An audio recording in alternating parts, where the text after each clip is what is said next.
While walking in the halls, someone pushed me and said, "My sister used her husband's death to get closer to my husband, then started demanding I divorce him so she can be with him instead." I turned around completely confused, staring at this woman I'd never seen before in my life. She was maybe 40 years old, blonde hair pulled back in a messy ponytail, wearing blue scrubs like she worked somewhere in the hospital. Her face was flushed red with anger, hands trembling as she pointed directly at me. "I'm sorry, but I think you have me confused with someone else," I said, trying to keep my voice calm and reasonable. She laughed, but it was bitter and harsh. "Don't you dare play dumb with me, Rachel. You know exactly what you've been doing to destroy my family." But here's the thing. I wasn't Rachel. My name is Emma, and I had absolutely no idea what this strange woman was talking about. I was at the hospital to visit my friend Lisa, who'd just had knee surgery, not manipulating anyone's marriage or demanding divorces. I tried to explain the mix-up, but she just shook her head in disgust and stormed away down the corridor, leaving me standing there completely baffled by the encounter. The weird confrontation stayed with me all week long. Something about the woman's absolute certainty bothered me deeply. She seemed so sure she knew me personally, so completely convinced I was this Rachel person who had apparently done terrible things to her family. I mentioned the strange incident to my husband Mark when I got home that evening, expecting him to laugh about the obvious case of mistaken identity. Instead, his face went completely pale and he got this expression I'd never seen before. Something between fear and guilt, like he'd been caught doing something wrong. "What exactly did she look like?" he asked, his voice strangely tight and careful. I described the blonde woman in detail, and Mark just nodded slowly without saying anything, then abruptly changed the subject to what we should order for dinner. But he seemed incredibly distracted for the rest of the evening, constantly checking his phone and jumping whenever it buzzed with notifications. Over the next several days, I started noticing other strange things about Mark's behavior. He'd been working late more often recently, coming home after 9 with explanations that felt rehearsed and overly detailed. He'd get mysterious phone calls and immediately step outside to answer them privately. Our usual easy conversations felt stilted and awkward, like he was being extremely careful about every word he said. Then I found a sympathy card tucked in his car's glove compartment. It was signed, "Love Always Rachel," and dated exactly 3 weeks ago. The card expressed heartfelt condolences for your difficult time during this loss, but didn't specify what kind of death or tragedy. Mark had never mentioned anyone named Rachel to me, and I couldn't think of anyone in our social circle who had recently died. When I asked him directly about the card, Mark claimed it was from a coworker whose elderly father had passed away suddenly. But when I checked his company's employee directory online, there wasn't any employee named Rachel listed anywhere. I even casually asked his assistant about recent deaths affecting the office, and she seemed genuinely confused by the question. I started paying much closer attention to Mark's daily patterns and behavior. He'd been getting text messages at weird hours that he'd quickly delete before I could see them. He'd developed completely new habits, like taking long showers immediately when he came home and washing his work clothes right away instead of putting them in our regular laundry hamper. Last Tuesday evening, I made a decision that changed everything. Instead of trusting his explanation about going to the gym, I followed him after work. Mark drove to a coffee shop across town that we'd never been to together and met with a woman sitting alone at a corner table. Even from my car parked across the street, I could clearly see it was the same blonde woman who'd confronted me so angrily at the hospital. They sat close together at their small table, her hand resting on his arm, both of them looking intense and serious. The way she touched him, the way he leaned into her space, it definitely wasn't the body language of casual coworkers or ordinary friends. When she started crying, Mark reached across the table and took both of her hands in his, holding them while she wiped her eyes with napkins. I sat in my car watching this intimate scene unfold for nearly 20 minutes, my mind racing frantically to understand what I was actually seeing. Then the woman looked up and stared directly at my car. She'd spotted me watching them. She said something urgent to Mark, and they both turned to look at me through the coffee shop's large front window. That's when I finally realized what the woman at the hospital had been desperately trying to tell me about my own husband. My hands grip the steering wheel so tightly my knuckles turn white. Mark's face staring back at me through the coffee shop window is a mask of panic and guilt. The blonde woman Rachel is saying something to him, her hand clutching his arm possessively. I can't breathe, can't think. The pieces are falling into place with sickening clarity. The hospital confrontation, the mysterious calls, the sympathy card, the washing of clothes. This woman's husband died, and somehow Mark is involved. Not just involved, intimately involved. Before I can process what I'm doing, I've thrown the car into reverse and am peeling out of the parking space. Through the rearview mirror, I see Mark burst through the coffee shop door, running toward me. His mouth forms my name, but I can't hear him over the blood rushing in my ears. I hit the main road and accelerate, my vision blurring with tears. My phone starts buzzing in the cup holder. Mark's face flashes on the screen. I silence it and keep driving, No destination in mind, just away from that coffee shop and the truth it contains. 3 blocks later, at a red light, I hear screeching tires behind me. Mark's SUV pulls up alongside mine, and he rolls down his window, gesturing frantically for me to pull over. The light turns green, and I gun it, cutting across 2 lanes to turn right. He follows. I pull into the empty parking lot of a closed department store, slamming the brakes so hard my seatbelt locks. Mark parks beside me, jumping out before his engine even stops. I sit frozen, staring straight ahead as he approaches my window. "Emma, please," he says, his voice muffled through the glass. "Let me explain." Explain what? That he's been sleeping with a woman whose husband just died? That he's been lying to my face for weeks? Months? That our entire marriage might be built on lies? I roll down the window just enough to speak. "There's nothing to explain, Mark. I saw you with her. The woman from the hospital. Rachel." His face crumples at her name. "It's complicated, Emma. Please just... Is she the one who's been calling you? Texting you at all hours? The one you've been sneaking around to see?" Before he can answer, another car pulls into the lot, a silver sedan that parks a few spaces away. The blonde woman from the coffee shop emerges, her face streaked with tears but her posture rigid with determination. "You need to hear both of us out," Mark pleads, glancing nervously at Rachel, approaching behind him. Something in me snaps. I throw open my car door, nearly hitting him. "Both of you? You want me to have a civilized conversation with your mistress?" Rachel flinches at the word but keeps coming. Up close, she looks exhausted, with dark circles under her eyes and a hollowness to her cheeks that speaks of grief. "I'm sorry about the hospital," she says, her voice steadier than I expected. "I thought you were my sister. You look like her from behind." "Your sister," I repeat flatly. "The one you accused of trying to steal your husband." "No," she corrects me. "I said she used her husband's death to get closer to my husband." She points at Mark. "Him." My brain stutters. "What? Mark isn't your husband." "No," Rachel says, her eyes hardening. "But he was going to be. Weren't you, Mark?" Mark looks like he might be sick. "Rachel, don't. Not like this. When exactly was the right time, Mark?" She snaps. "Before or after you got me pregnant." The world tilts beneath my feet. Pregnant. The word hits me like a physical blow, and I have to grab my car door to steady myself. "You're pregnant?" I whisper, looking at her still flat stomach. Rachel nods, a hint of triumph in her eyes despite the tears threatening to spill over. 8 weeks. He's known for 2. I turn to Mark, who can't even look at me now. "Is that true?" He nods miserably. "Emma, I was going to tell you. I just didn't know how." "When did it start?" My voice sounds foreign to my own ears, calm, detached, clinical. "The affair." Mark hesitates, and Rachel answers for him. "During David's cancer treatments, he came to the hospital to visit a colleague and saw me crying in the chapel. Offered me coffee." Her bitter laugh echoes in the empty parking lot. "By the time David died 3 months ago, Mark was already promising to leave you." 3 months. The timeline makes me dizzy. "The sympathy card," I say, the pieces clicking together. "It wasn't for a coworker's father. It was for your husband." Rachel nods. "I sent it after the funeral. Mark attended, you know. Sat in the back row while I buried my husband, knowing he'd been sleeping with me for months." Mark finally finds his voice. "It wasn't like that, Emma. I cared about David too. I visited him in hospice. While sleeping with his wife?" I cut him off, disgust rising in my throat. "David knew," Rachel interjects, and the shock of this statement silences us both. "He figured it out toward the end. He was too sick to be angry. Just made Mark promise to take care of me after he was gone." I stare at my husband, this stranger wearing Mark's face. "And you promised? To leave me and be with her?" Mark's silence is answer enough. "I need you to come home, Emma," he finally says. "We need to talk about this properly. About what happens next." "What happens next?" I repeat incredulously. "She's pregnant with your child, Mark. You've been lying to me for months. What exactly is there to discuss?" Rachel steps closer, her hand protectively covering her stomach. "He needs to make a choice. Today. Either he honors his promise to me and David, or he stays with you. But he can't keep stringing us both along." I look between them, this woman carrying my husband's child and the man I thought I knew, and something cold and clear settles over me. Without another word, I get back in my car and close the door. Mark pounds on the window, calling my name, but I start the engine. As I drive away, I watch them grow smaller in my rearview mirror. Mark standing helplessly in the middle of the parking lot, Rachel beside him. Neither following me, neither choosing me. My phone buzzes again with Mark's calls, but I silence it permanently. Whatever explanation he wants to give, whatever choice he thinks he needs to make, it doesn't matter anymore. I've already made mine. I check into a motel on the outskirts of town.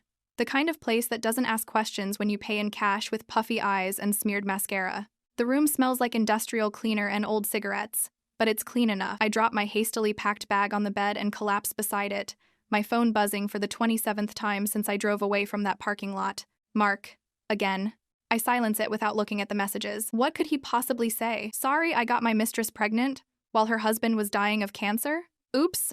I promised to leave you for another woman?" The absurdity of it makes me laugh, a hollow sound that quickly turns into a sob. 3 days pass in a blur of room service, muted TV, and ignored calls. On the 4th morning, I wake to someone pounding on my door. "Emma, I know you're in there," Mark's voice, desperate and ragged. "Please, just talk to me. 5 minutes." I freeze, not even breathing, until his footsteps retreat down the hallway. How did he find me? I check out an hour later, moving to a different motel across town.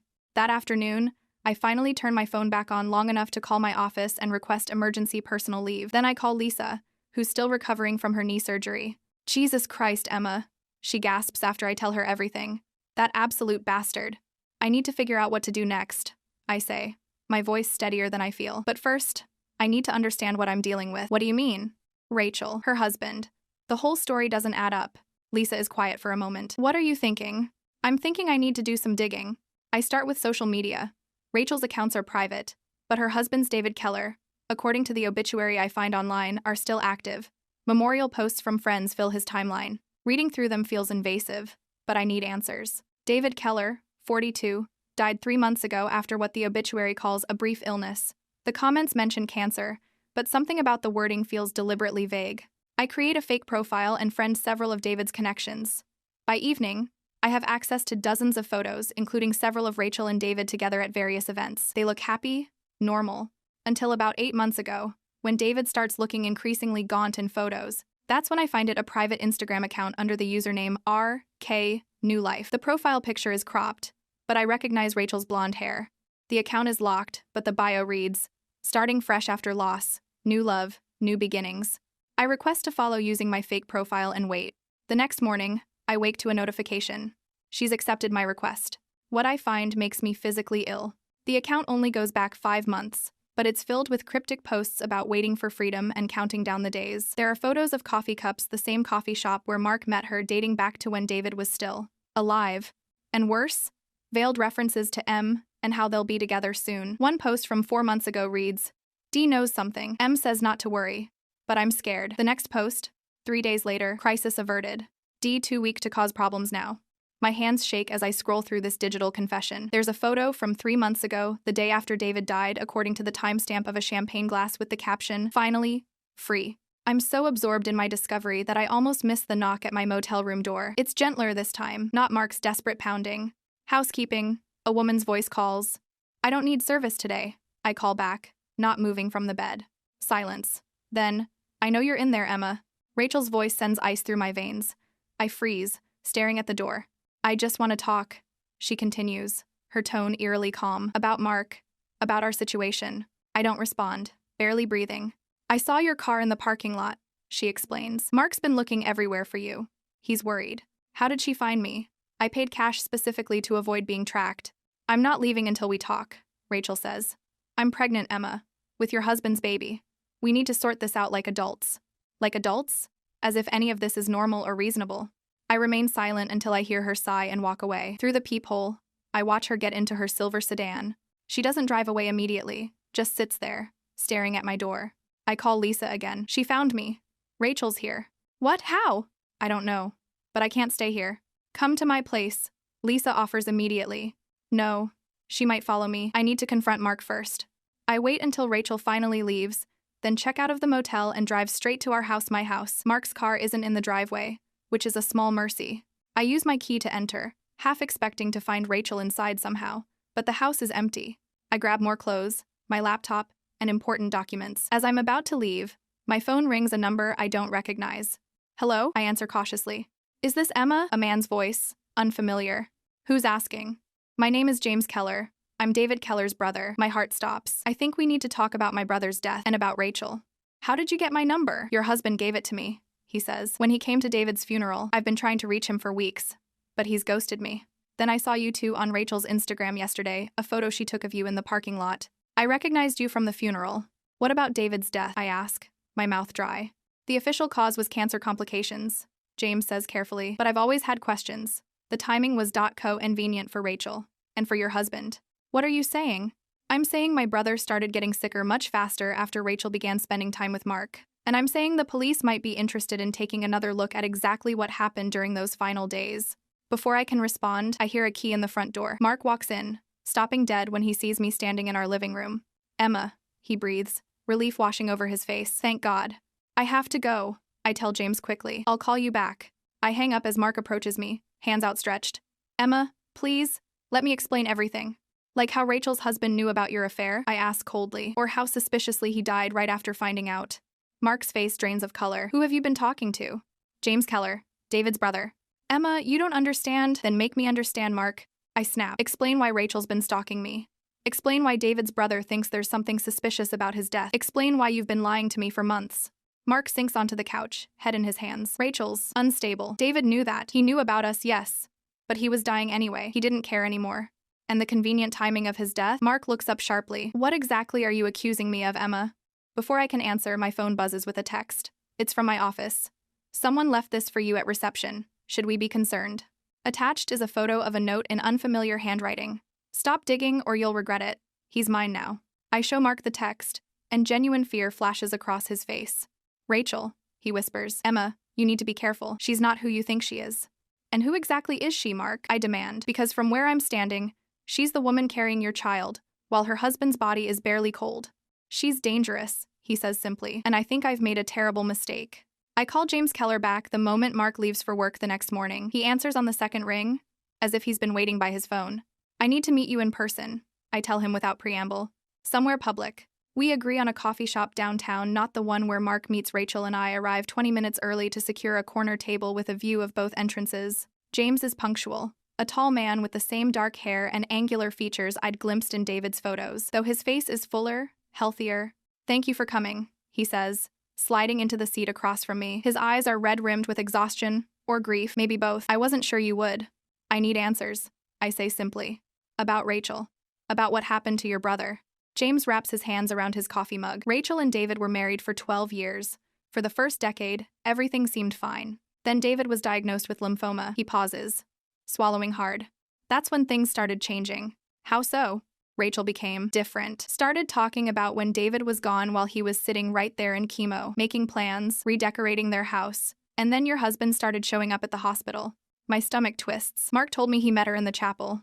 James laughs bitterly. The chapel? No. Mark was David's oncologist's colleague. He consulted on the case occasionally. That's how they met. The revelation hits me like a physical blow. Another lie. David suspected something was happening between them, James continues, but he was so sick by then. What was he going to do? Confront his wife while he could barely stand? And you think Rachel had something to do with his death? James leans forward.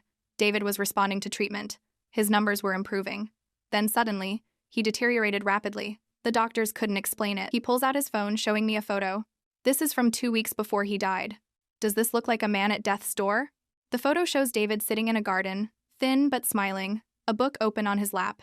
The night before he died, Rachel insisted on being alone with him, sent the hospice nurse home, said she wanted private time. James's voice cracks. The next morning, he was gone. Did you tell the police? They said there was no evidence of foul play. Cancer patients die unexpectedly all the time. His jaw tightens. But then I saw Rachel with your husband at the funeral, the way they looked at each other when they thought no one was watching. My phone buzzes with a text. It's from Lisa. Call me as soon as possible. Something happened at your house. I excuse myself and step outside to call her. Emma, Lisa says urgently, I drove by your place to check on things like you asked. There's a silver sedan parked out front, and I swear I saw someone moving around inside your house. Rachel, I'm calling the police. I tell her. Already heading to my car. I already did, Lisa says. They're on their way. I arrive at my house just as a police cruiser pulls up. The silver sedan is gone, but the front door stands slightly ajar. The officers insist on entering first, guns drawn. I follow behind them, heart pounding. The destruction inside takes my breath away. Our wedding photos have been smashed, glass shards littering the floor. The walls are covered in red spray paint, liar, and war and he's mine, scrawled in jagged letters. Ma'am, do you know who might have done this? One officer asks while his partner radios for forensics. Before I can answer, my phone rings. Mark. Emma, where are you? His voice is panicked. Rachel just showed up at my office. She's threatening to hurt herself if I don't leave with her right now. Mark, she broke into our house. The police are here. A long pause. She what? She destroyed everything. Our wedding photos. The walls. Jesus Christ, he whispers. Emma, you need to stay away from her. She's not stable. You think? I snap. You got a mentally unstable woman pregnant while her husband was dying, and now she's stalking me. What did you expect to happen? It wasn't like that. Mark says, his voice dropping. She threatened to kill herself if I stopped seeing her, said she couldn't handle losing both her husband and me. I felt trapped. So trapped you got her pregnant? That was a mistake. We were careful. But he trails off, knowing how pathetic it sounds. Sir? The officer approaches me. We found something you should see. In our bedroom, the destruction is worse. The mattress has been slashed open, pillows gutted. But what chills me is the message painted above our bed. He promised me after David died. Mark, I say into the phone, you need to tell me the truth right now. Did you know what Rachel was planning for her husband? His silence is damning. I didn't know for sure. He finally says, she would say things sometimes about how much easier everything would be once David was gone, how we could be together. I thought it was just talk, the fantasy of a woman watching her husband die slowly. But you suspected. Another pause. Yes, he admits quietly. Toward the end, I suspected. I hang up and turn to the officer. I need to make a statement about Rachel Keller, and I think you should contact the detectives who investigated her husband's death. After giving my statement, I check into yet another motel, this one on the outskirts of town. I'm exhausted but too wired to sleep, my mind racing with everything I've learned. Around midnight, my phone buzzes with a text from an unknown number. I know where you are. We need to talk. Just you and me. About Mark. About David. About the baby. My blood runs cold. I block the number, but seconds later, another text arrives from a different one. You can't avoid me forever, Emma. This isn't going away. I turn off my phone and sit in the dark, listening to every creak and footstep in the hallway outside my room. Around 2 a.m., I hear a soft knock at my door. Emma? Rachel's voice barely audible. Please, I just want to talk. I remain perfectly still, not even breathing. I know you're in there, she continues. I can explain everything. About Mark, about David. It's not what you think. I reach for my phone, turning it on silently to call 911.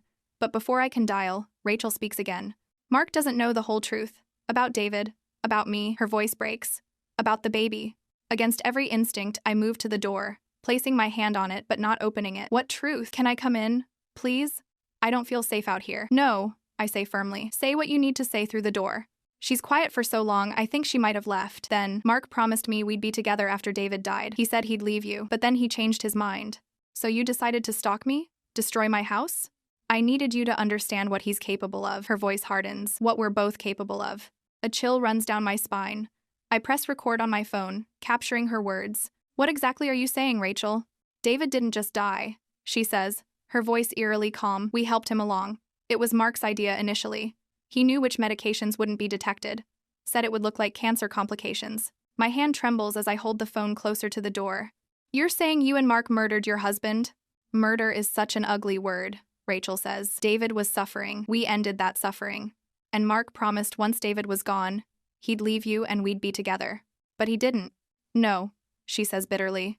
He got cold feet. Said he couldn't do that to you. That's when I realized I needed to make him understand what happens to people who break promises to me. Like what happened to David. She laughs, a sound that makes my skin crawl. David broke his promise too. He was supposed to die from the first round of medication, but he was stronger than we thought. It took 3 tries. I can barely breathe, recording every word. Rachel, I think you need help. I don't need help, she hisses through the door. I need Mark to honor his commitment to me and our baby. The baby you're using to manipulate him. Silence, then a soft laugh. Oh, Emma, there is no baby. There never was. But Mark doesn't know that, does he? My mind reels with this new revelation. You lied about being pregnant? I needed insurance, she says simply. A way to keep him tied to me while I figured out how to deal with you. Deal with me how? The silence that follows makes my blood run cold. Rachel, I prompt, still recording. You should have stayed away from our coffee shop, she says finally. You should have let him go. Now I have to fix this. Just like I fixed things with David. I back away from the door as her footsteps retreat down the hallway. With shaking hands, I stop the recording and immediately send it to Lisa, to James Keller, and to Detective Ramirez, who gave me his card earlier. Then I call 911, my voice steady despite the terror coursing through me. I need to report a confession to murder, I tell the dispatcher, and I think she's coming back to finish what she started. I sit in the police station, staring at the recording on Detective Ramirez's computer. Rachel's voice fills the small interview room, each word more damning than the last. David didn't just die.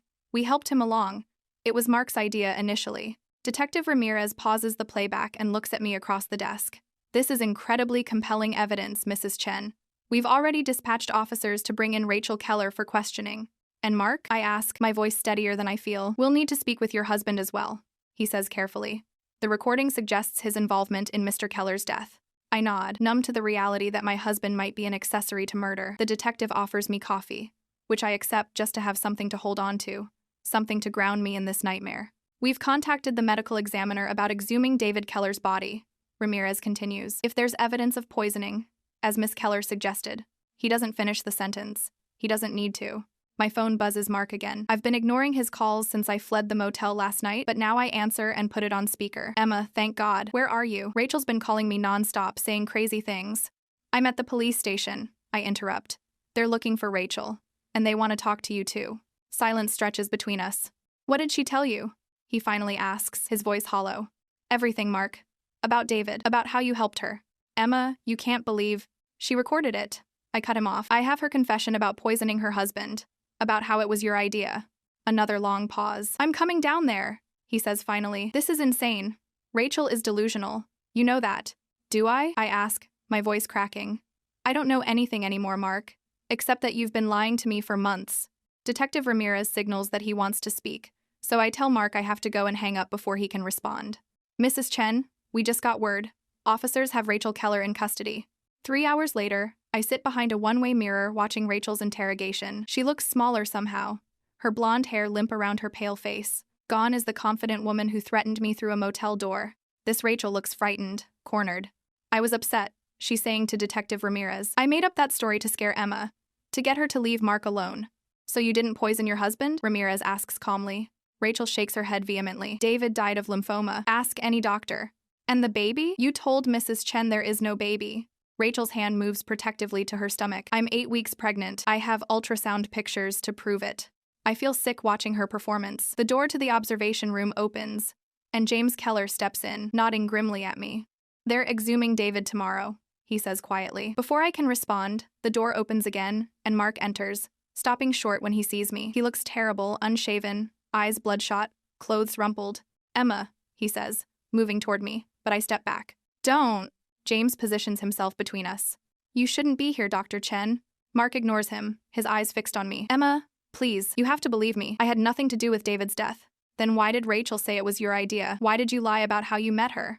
Because I was ashamed. He admits, running a hand through his disheveled hair. I consulted on David's case. That's how we met. She was vulnerable, and I took advantage of that. But I swear to you, I never, ever suggested harming David. Through the glass, Rachel continues her denials. But something in her demeanor has changed. She's watching the door as if expecting someone. She's waiting for you, I realize aloud. She thinks you're going to come save her. Mark looks at the woman behind the glass, and something like disgust crosses his face. I made a terrible mistake getting involved with her. But Emma, you have to believe me, I never wanted David to die. And I never promised to leave you. But you slept with her while her husband was dying, I say flatly. You got her pregnant. Mark closes his eyes briefly. Yes. And I will regret that for the rest of my life. Detective Ramirez enters the observation room. Dr. Chen, we'd like to ask you some questions about your relationship with Rachel Keller and your knowledge of David Keller's medical treatment. Mark nods, resigned. Of course. As he follows the detective out, he pauses beside me. I love you, Emma. I know I don't deserve forgiveness, but please, don't decide anything until the truth comes out. 1 week later, I sit across from my lawyer as she slides divorce papers toward me. Everything's in order, she says. Given the circumstances, we've requested an expedited process. The circumstances she refers to are splashed across every local news outlet. Widow arrested for husband's murder. The toxicology report from David's exhumed body showed lethal levels of a drug typically used to treat heart arrhythmias, a drug that wouldn't be detected unless specifically tested for. Rachel's arrest made national news, especially after investigators found a journal hidden in her bedroom detailing her plan to eliminate David and start a new life with Mark. The journal entries corroborated what she told me through that motel door, except for one critical detail. Mark wasn't involved.